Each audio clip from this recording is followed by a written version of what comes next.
Built on the confluence of two major rivers, Volga and Oka, Nizhny Novgorod is sometimes called Russia's third capital, bested only by Moscow and St. Petersburg.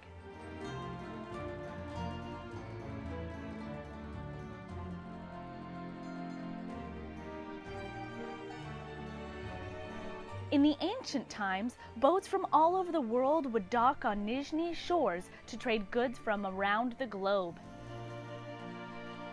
Today, the city's life still very much revolves around its rivers. This is where the citizens come to sail, sunbathe, and socialize. A cosmopolitan sprawl, Nizhny is a classic urban center with wide-open squares, historical monuments, beautiful buildings, restored churches, and many museums. The Nizhegorodsky State Art Museum and National Center of Contemporary Art, both inside the Kremlin walls, has a collection of 12,000 pieces of art of Russian, Western, and Eastern origins, including Vasily Kandinsky, the famous Russian writer and political activist Maxim Gorky, who was a 5-time nominee for the Nobel Prize in Literature, was born in Nizhny. That's why during the Soviet times the city had been renamed Gorky. In the 1980s, it was the place of exile for Andrei Sakharov, a Nobel laureate gone anti-Soviet dissident. In the 18th century, Nizhny Novgorod was famous for its yarmulke, a trading fair that lasted all summer long. One of the largest in Europe at the time, the fair occupied an entire peninsula, spanning 30 streets and 8 squares, and included churches, mosques, restaurants, banks, a theater, a circus, and at the end of the 19th century, a cinema. Dubbed the Summit of Europe and Asia, the fair was a small city in its own right. Every year, the governor of Nizhny moved from his house into the yarmulke's headquarters palace, built by a famous French architect, Auguste de Montferrand, specifically to run and oversee the fair. The Cathedral of the Savior hosted religious services for the guests. The streets, now rebuilt, used to be lined with shops, packed with goods. Merchants from far and wide sailed here to buy and sell literally everything from American tobacco to Siberian furs, and from Persian rugs to European optical instruments. The Soviet regime shut down the fair in 1929, deeming it incompatible with the new society. It wasn't until the 1990s when Boris Nemtsov, then the governor of Nizhny and later the leader of Putin's opposition, resurrected the old tradition, although in a more modern way and on a smaller scale. The fair was one of the many traditions that Nizhny lost during the Soviet era, but they're coming back now, preserved by the citizens and quietly passed from one generation to the next. In ancient Russia, painted Easter eggs had a special name and meaning. They were called pisanki, which meant beautiful or bright. These painstakingly decorated eggs were symbols of health, fertility, prosperity, and goodwill. They were viewed as amulets that warded off evil spirits, preserved the family, and protected from bad luck. Pisanki are painted on raw, uncooked eggs, and they remain preserved over time. They don't go bad, they don't rot, and don't smell, like this egg painted in 2007, but still containing its innards. Pisanki stay preserved seemingly forever.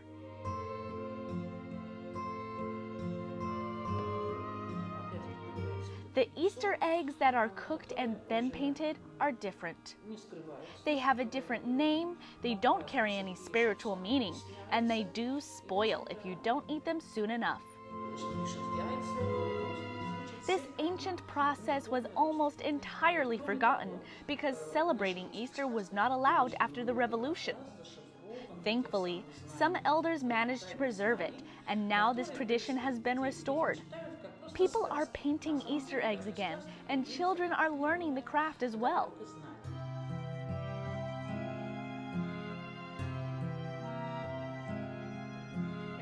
To paint pisanki, you use a special device with a cavity inside, called pisachok. You also use candle wax and different dyes. You always start with the yellow dye, which we call the apple tree dye because it was made from the bark of a young apple tree.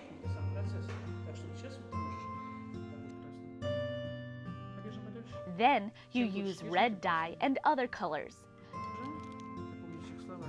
The wax which you put over the pattern will protect that pattern from the dye, so when you clean off the wax at the end, you get your beautiful egg.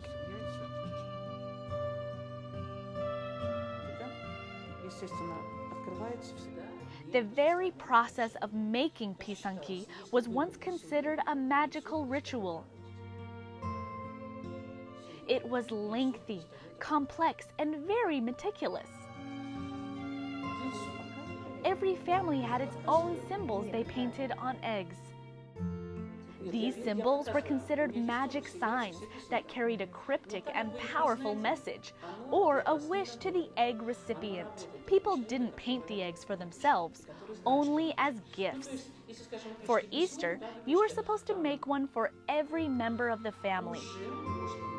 By giving someone pisanki, you were saying, "I wish you happiness and health." It was the transfer of warmth from one person to another, and a transfer of the sacred knowledge from one generation to the next. Throughout Easter week, neighbors and relatives visited each other's homes and gave each other Easter pisanki. And after Easter, pisankis were kept in the house as an icon. The eggs didn't have to be chicken eggs. You could use quail eggs, or even an ostrich egg, if you can find one.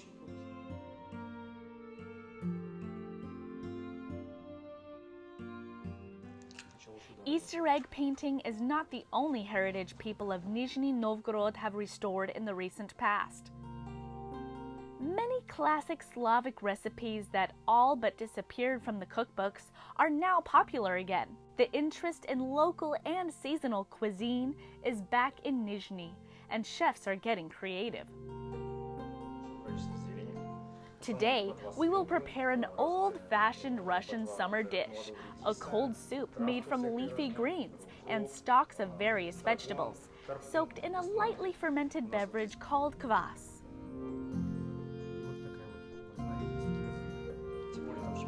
Most young people never even heard of this recipe.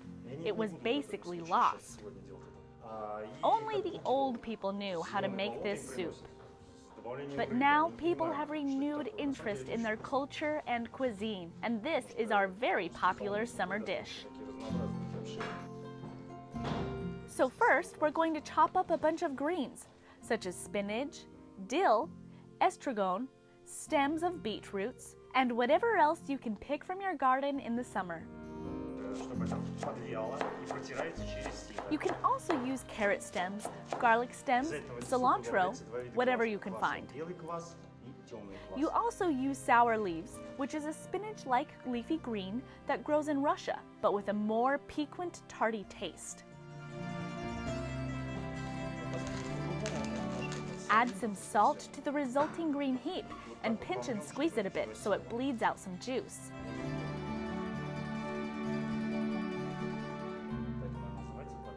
Toss the leaves into a bowl and pour in 2 types of kvass, a black kvass made from fermented bread and a white kvass made from fermented apples.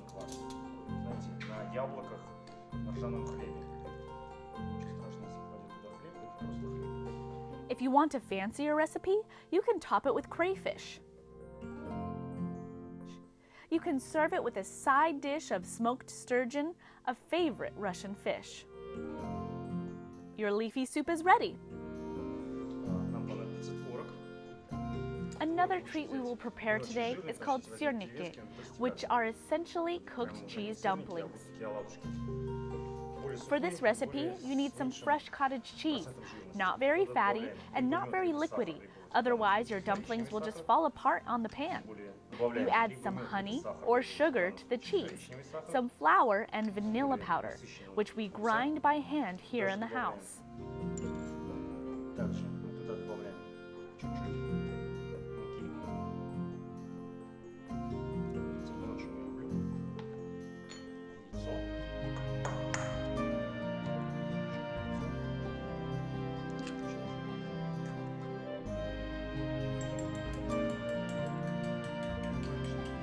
We mix a little bit of egg, but not too much.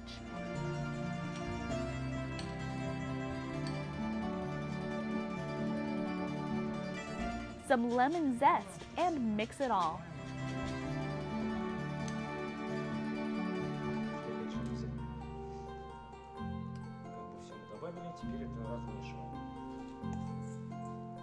And remember, you have to make the dumplings hard enough so they don't run.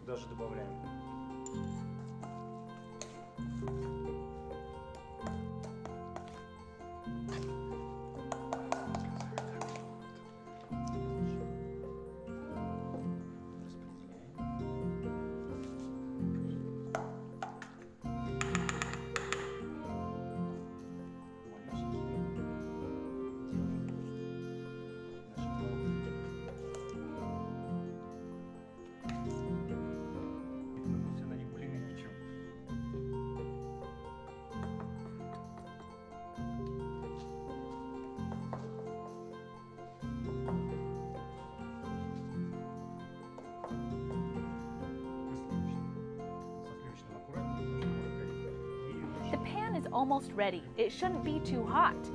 You can use any pans, but in our restaurant, we prefer to use cast iron pans. Some of them are really old, but they're still the best. All these fancy new pans don't compare. They just don't cook right. My grandma's old pan is my favorite.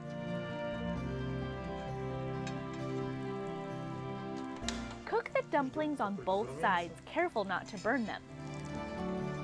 And you can serve them with whatever is available in the season.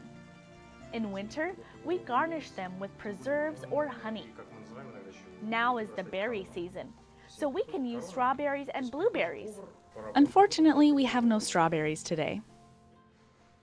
So here we go. Now you have to taste it.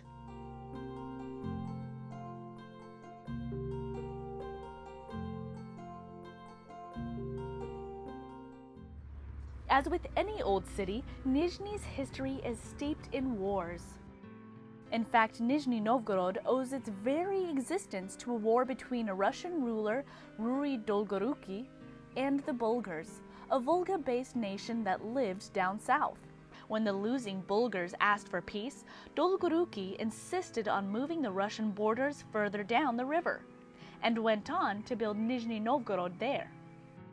That's where the name Nizhny Novgorod takes its origin. It means the lower new city.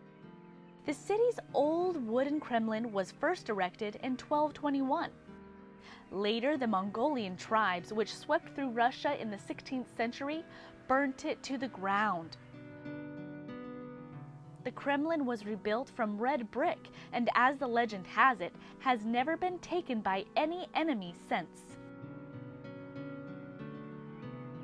In the early 17th century, Russia was at war with the Polish-Lithuanian Commonwealth. Moscow was already occupied by the enemy's forces, so it was here in Nizhny Novgorod that the new Russian army was put together by merchant Kozma Minin, the prince and military commander Dmitry Pozharsky. After Moscow fell, Minin rang the bell outside the Cathedral of John the Baptist by the Kremlin walls. When citizens gathered, he made a passionate speech, summoning them to defend their land, and asked the rich traders to finance the uprising. Pozharsky led the army to the capital, and within months, Moscow was freed.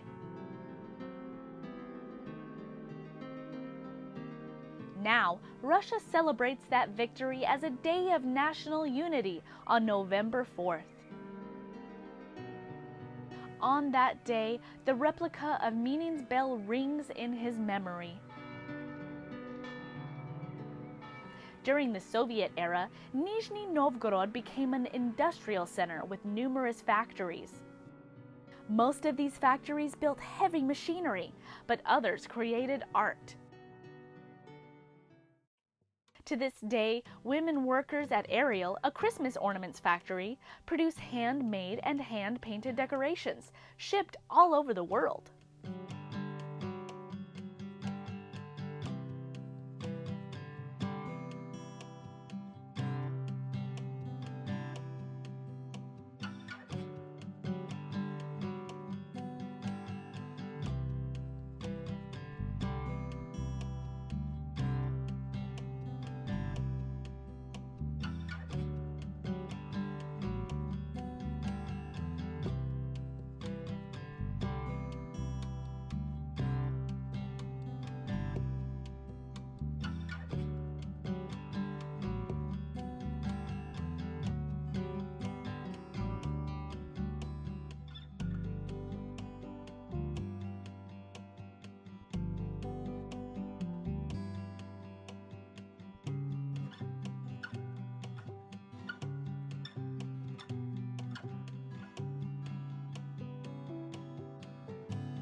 Similar to other religious holidays, Christmas celebrations were banned during the Soviet era. However, New Year's festivities were allowed, so people used to decorate their New Year's trees with these ornaments, as long as they didn't have religious symbols.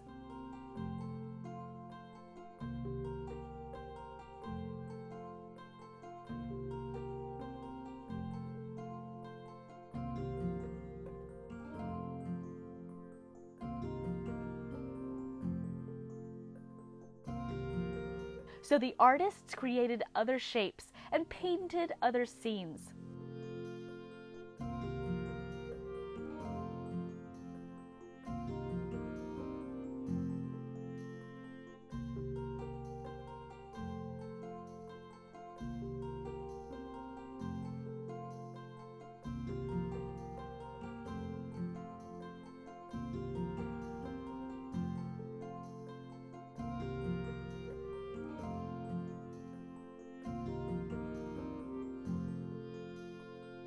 They made the ornaments in the form of fruit and vegetables, cars and trains, plants and animals. They painted winter landscapes, children playing in the snow, and youngsters engaging in favorite winter sports.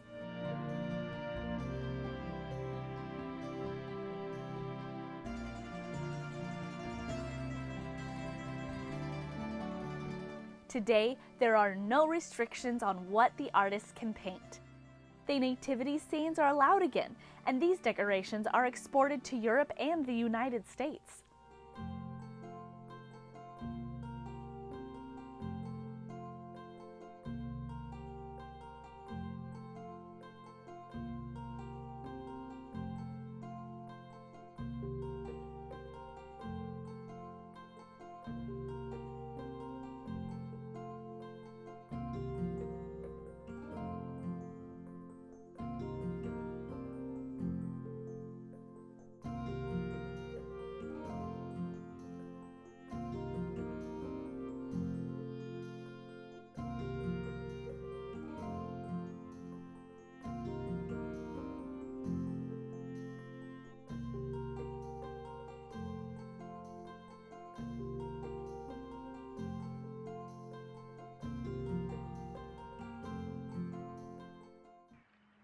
In 2018, Nizhny will be one of the cities hosting the World Cup.